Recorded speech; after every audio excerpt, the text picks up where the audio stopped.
শুভ সকাল বন্ধুরা, তোমরা সবাই কেমন আছো? আশা করি সবাই ভালো আছো, আমরাও ভালো আছি। আজ দেখো একটুখানি বিট ভাজা করব। আর এদিকে গরম জলটা আমি বসিয়ে দিয়েছি। আটাটা মেখে না সাথে সাথে একদম রুটিটা করেছিলাম। সেই রুটিটা ওই কারণে না কেমন যেন একটা হয়েছিল, ভালো হয়নি ঠিক। এমনিও আমি রুটি খুব একটা ভালো পারি না। আর একটু ডালিয়া করেছিলাম, একটু ডালিয়ার মধ্যে গাজর দিলে বেশ ভালো লাগতো দেখতে, খেতেও ভালো লাগতো। আজকে জানো তো ডালিয়াটা করেছিলাম, নুনটা একদম কম হয়েছিল। কি বলতো, সেই রান্না কী যে করি আমি না নিজেও বুঝতে পারি না। এত তাড়াতাড়ি করে করতে হয়, কোনটা করব কোনটা না করব। আর রান্নাটা বিশেষ করে বেশি যেন ওরকম হয়। আমি কিন্তু এসব করে যাই, মানে সবজি টবজি কিছুটা রাতেরবেলা কেটে গুছিয়ে রাখি, তবুও সেই একটা কেমন যেন হয়। তারপরে সেই নুন কারোর বেশি হয়ে যাচ্ছে, কারোর কম হয়ে যাচ্ছে। ওই কারণে না বুঝতে পারি না যে, মানে বাড়িতে হয়তো কেউ তোমাকে বলল যে এত নুন ইচ্ছাকৃতই দেওয়া হয়, যদি কেউ তোমাকে এরকমভাবেই বলে ফেলে, হ্যাঁ, তাহলে দেখবে একটু ইচ্ছা হয় যে তাহলে কি আমি নুনটা সত্যি বেশি দিয়ে ফেলছি। আবার কারোর একটু কম হয়, তাই ভাবছি এবার থেকে একটু কম দেওয়ারই চেষ্টা করব। হ্যাঁ, কেন কি দেখ, কম হলে পরে সবাই একটু দিয়ে খেতে পারবে। এই করে করে আগে একটু আমরা ঝালটাও বেশি খেতাম, তারপরে দেখলাম যে না, ঝালটাও অনেক সময় বাড়িতে আরও যারা থাকে তাদের একটু অসুবিধা হয়, তাই না? যে ঝালটা বেশি হয়ে যাচ্ছে, খেতে পাচ্ছি না। ওই কারণে আমরা একটু গোটা লঙ্কাটা দিয়ে রাখি। ঘরটা ঝাড় দিয়ে ভেবেছিলাম ঘরটা মুছে নেব, কিন্তু পরিষ্কার করতে পারিনি। তার আগেই না দেখি সেই সময় হয়ে গেছে আনতে যাবার। আবার তাড়াতাড়ি রেডি হয়ে ওকে নিয়ে এসে সোনাবাবাকে খেলতে দিয়ে দিলাম। খেলতে দিয়ে আমি এই শুধু চিকেনটা নামিয়ে ফেললাম। বাদবাকি রান্নাগুলো আমার হয়ে গেছিলো সকাল সকাল। কিন্তু এই যে রান্না তো আর রান্না না, তাতেই দেখ আস্তে আস্তে না অনেক সময় লেগে গেছিলো। কারণ এই সময়টা ছুটি দিলে পরে অটো পেতে সময় লাগে।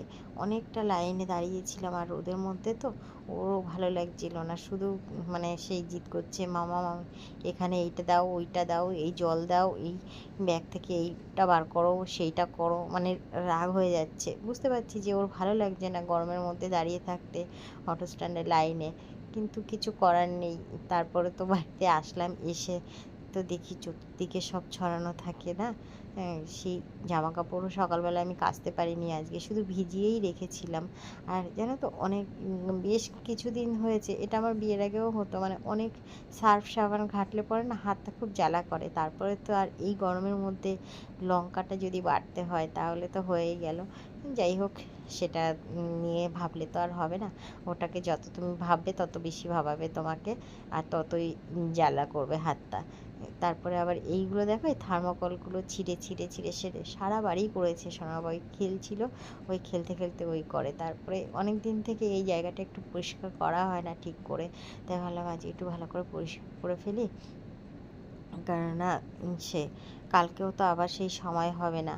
হ্যাঁ, রেগুলারই ছুটতে হয়। বিকালবেলা তুমি যদি সকালবেলা একবার দিতে যাও আবার আনতে যাও, মানে দুবার যাওয়া দুবার আসা, চারবার হয়ে যাচ্ছে। তারপরে যে দুপুরবেলার সময়টুকু থাকে না, তারপরে আর সেই সময়টুকু আর সময় থাকে না। সোনা বাবা যখন ঘুমিয়ে পড়ে তখন তো আরও কাজ থাকে, জামা কাপড় গোছানো, এই করা সেই করা। ও উঠলে ওকে আবার সেই রেডি করে নিয়ে যাওয়া।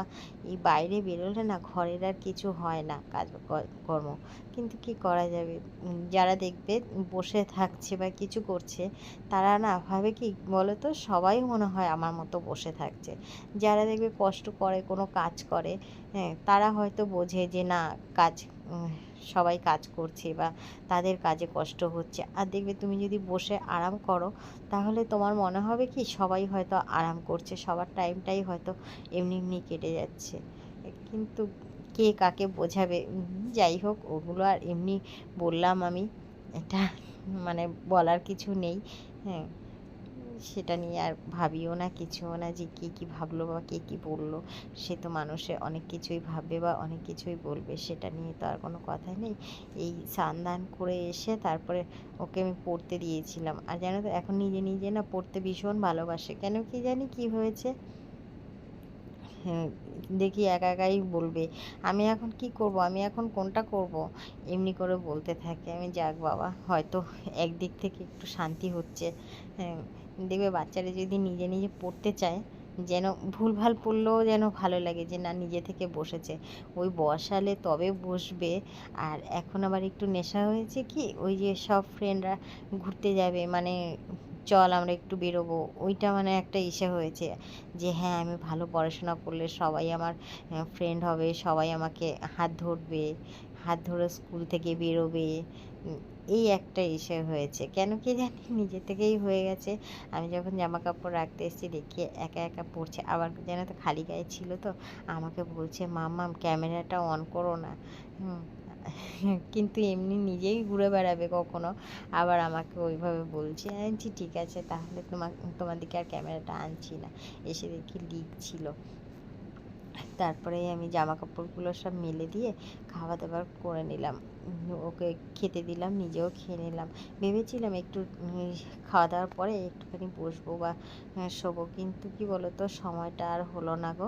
আহ, খেয়ে উঠেই তারপরে দেখলাম যে না, শুলে পরে না আর উঠতে ইচ্ছা করবে না, তারপরে আবার বিকালবেলা বেরোনোর আছে।